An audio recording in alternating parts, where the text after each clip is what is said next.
फैसले के बाद इस देश में मजहबी जंग शुरू हो जाएगी। नरेंद्र मोदी जी, आप इख्तिदार पर हैं, आपकी पार्टी के लोग इस तरह की बात करेंगे?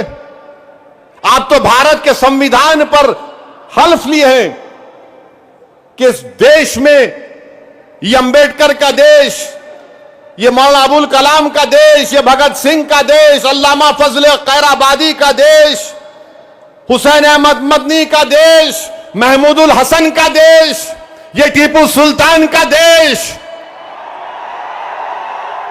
यहां बोल रहे मजहबी जंग शुरू हो जाएंगी।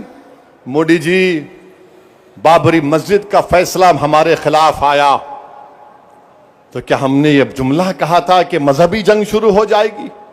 हमने कहा था कि supreme court is supreme but infallible, but not infallible. Babri मस्जिद को तोड़ने वालों का क्रिमिनल केस का फैसला आया, किसी को सजा नहीं हुई, हमने कहा कि मजहबी जंग शुरू हो जाएगी। 5-5 साल से बच्चों की बेल नहीं रहे, उनकी मां बाप मर रहे हैं, मर गए हैं, हमने ये कहा कि मजहबी जंग शुरू हो जाएगी। CAA का कानून है, हियरिंग नहीं होती, क्या हमने कहा कि मजहबी जंग शुरू हो जाएगी? UAPA में डालकर हमको सड़ाया जाता है कि हमने जुमला कहा कि मजहबी जंग शुरू हो जाएगी। नरेंद्र मोदी जी, आपकी पार्टी के लोग कह रहे हैं कि रिलीजियस वॉर शुरू हो जाएंगी, मजहबी जंग शुरू हो जाएगी। किसको डरा रहे हैं ये लोग? अदलिया को डरा रहे हैं आप। इख्तिदार में रहकर अदलिया को डराएंगे आप। आपके हक में फैसला आया तो आपके मुंह में लड्डू फूटते हैं और आप रिलीजियस वॉर शुरू हो जाएंगी। यही फर्क है हम भारत के उन मुहिबान भारत में जिसमें हिंदू मुसलमान भी है, हम जब हमारी मर्जी के खिलाफ भी फैसला आता है हम उसको कबूल करते हैं। इसलिए कबूल करते हैं कि हम कॉन्स्टिट्यूशनल मोरालिटी को मानने वाले हैं और ये संघ परिवार के लोग एंटी कॉन्स्टिट्यूशन के लोग हैं। ये संविधान को तो मानते मगर उसको सब्सक्राइब नहीं करते हैं। ये फर्क है भारत के असली नागरिक में और उन लोगों में जो नेशनलिज्म के झूठे दावे करते हैं और कहते हैं कि रिलीजियस वॉर, जो कहते हैं कि अगर कोर्ट कानून बनाएगा तो पार्लियामेंट को बंद कर दो। अरे अगर तुम पार्लियामेंट में बैठकर अपनी अददी ताकत की बुनियाद पर मुझे मिटाने का कानून संविधान के खिलाफ बनाओगे तो मेरे पास चारा क्या बचता है कि मैं अवाम में जाऊंगा और फिर कोर्ट को जाऊंगा। हम कोर्ट को गए, अवाम में भी जा रहे हैं।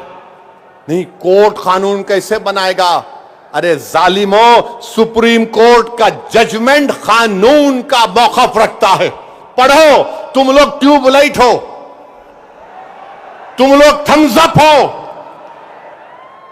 तुम्हारे दिमाग में एक ही बात बैठा हुआ है, नहीं मोदी है तो खुदा है। अरे खुदा था, है और रहेगा उसी का नाम।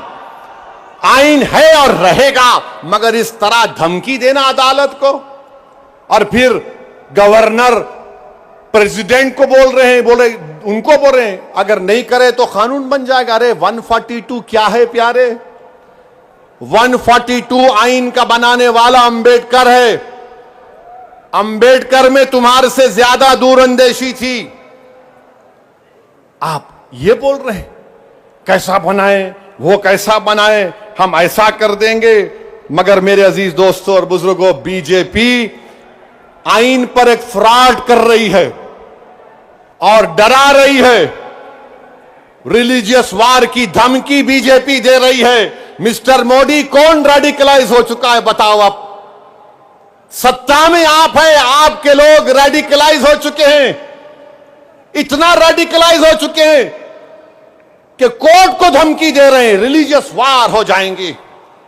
मोदी जी, अगर ये धमकी देने वालों को आप नहीं रोकेंगे, देश कमजोर होगा और देश कभी भी माफ नहीं करेगा। आज सत्ता इख्तिदार आपके पास है, कल नहीं रहेगा इंशाअल्लाह ताला, कल नहीं रहेगा इंशाअल्लाह ताला।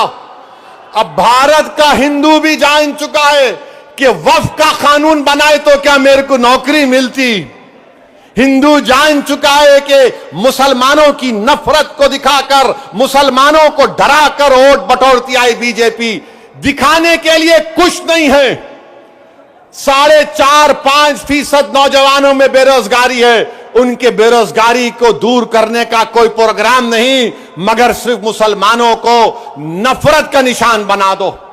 तो मैं हमारे हिंदू भाइयों से भी अपील कर रहा हूं, जो आपके एंडोमेंट बोर्ड के लिए अच्छा है वो हमारे लिए भी अच्छा होना चाहिए। जो सिख गुरुद्वारा प्रबंधक कमेटी के लिए अच्छा है वो हमारे लिए भी अच्छा होना चाहिए। हमारा मुतालबा सिर्फ यही है कि हम अपनी वक्फ की जायदादों की हिफाजत कर सकें।